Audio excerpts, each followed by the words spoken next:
All right, this is our next video, rescuing Tammy, the Craftsman mower with the nice 190cc Briggs & Stratton engine on it. It's called a flathead engine, not an overhead valve. If you'll notice, this is all shiny and clean now. I put a brand new carburetor on here. This is the one that was on here. It's always fun to take a look and see the condition that these carburetors are in. And I'm not seeing any fuel come out of it, which is nice for me. I'm not getting that all over myself, but I just wanted to see how bad this carburetor is inside.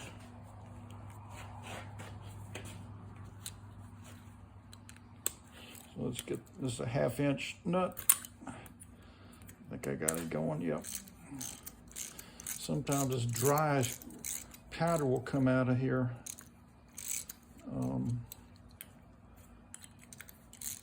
Or somebody putting ethanol fuel in it. So the little brass jet screw is out. Let's see if I can tap this off now.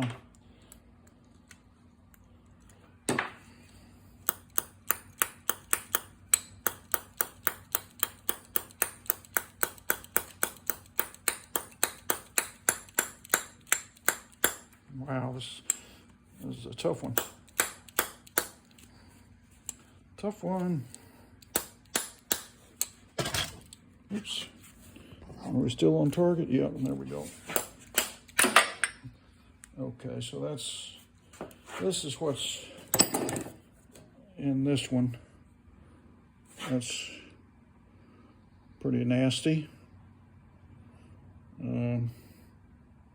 So I'm not going to be saving this carburetor. The gasket's even torn up.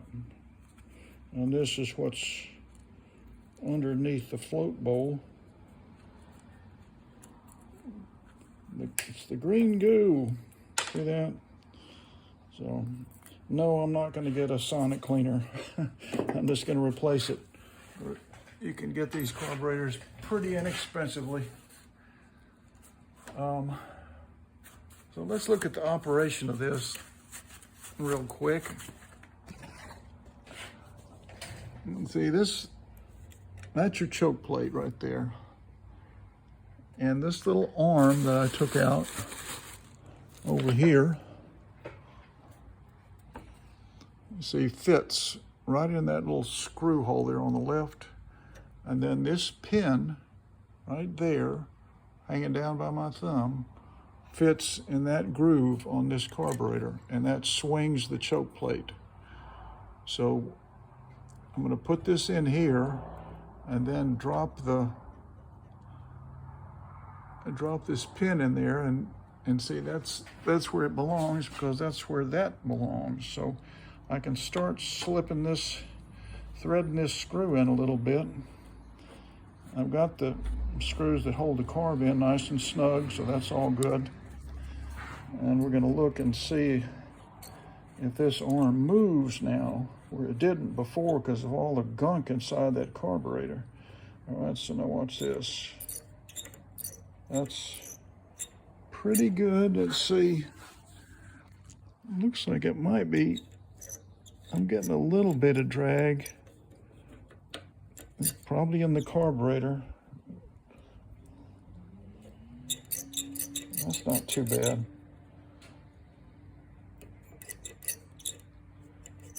And see, it's got to move freely for that delicate little spring to have the strength to pull that choke back. So I've got to figure out why this thing is dragging, because it's a little bit too rough for that spring to pull it back. In my opinion, I could put the spring on there and test it. It might be okay. And while I'm looking at it, I'm going to go ahead and connect the throttle spring by putting it through this wire loop here that I showed you earlier. It's like a big paper clip. So then clip that in. There we go. So that's good. I'm going to go ahead and put the little spring on and see if it's strong enough to pull that thing back. It might be. So I'm going to hook it on that little plate right there, and then hook it on the arm, and we're going to see. Okay, so it's pulling it now. Well, the question is when it gets hot and moves out this way, does it pull it back? And see, it doesn't. And that's because it's dragging on something. It could be the dragging on this screw. So let's see if we can figure it out. Why, oh why, is this arm not being pulled back by the screw? I'm going to go ahead and take this screw out. Make sure it's nice and clean under there. I'm going to hit it with a.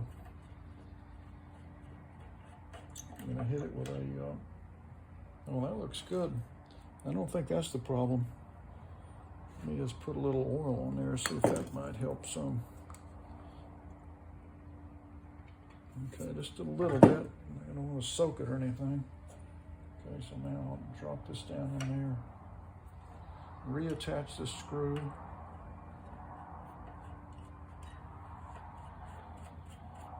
Let's see if that's where the drag is. I don't think that's where the drag is going to be, but I could be wrong. Let's see. It's a little better, but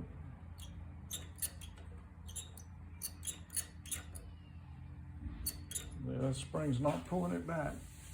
Okay. The last time I did one of these, the drag, here's some squeaking.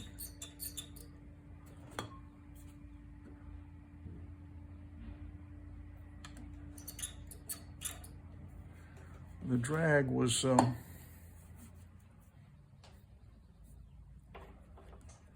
the pivot points. So I'm gonna lift this little piece of foam up right here and do some JB Blast, little shot, little tiny drop, not much. Now a little bit down at the bottom, not much. And now we'll try that arm now. And see, that's it. That's what it was last time too. Let me show you. Okay, so I lifted the foam. This is a brand new carburetor, and they bind. I lifted the foam, little squirt, JB Blast squirt, and a little tiny squirt right there. And see, watch the difference now. See? It goes right back like it's supposed to. The little spring is doing its job. There's nothing interfering with that. So that is excellent.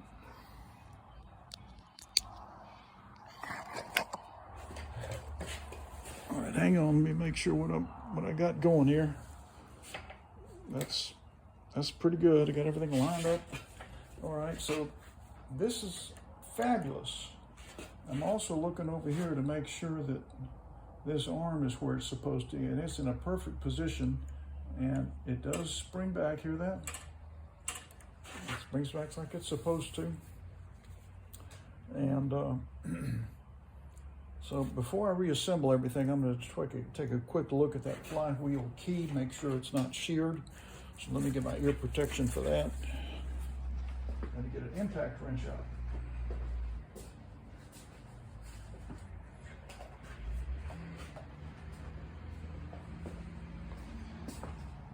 I hope you guys are enjoying the show.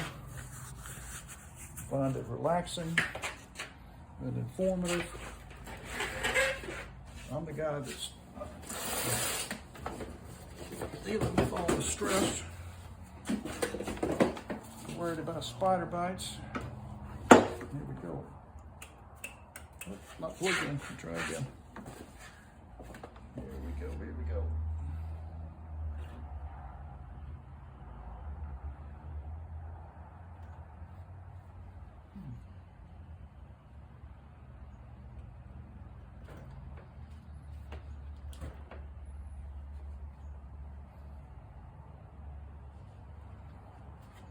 Okay, let's see how it works now.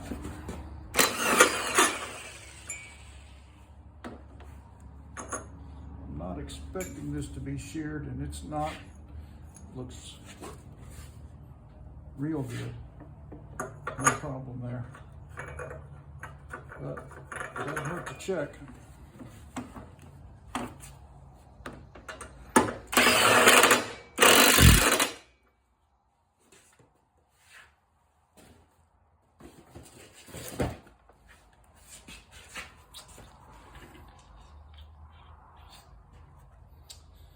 Okie dokie.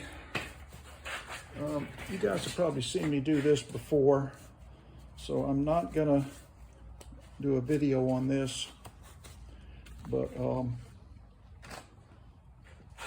I've got to reattach the air filter base plate.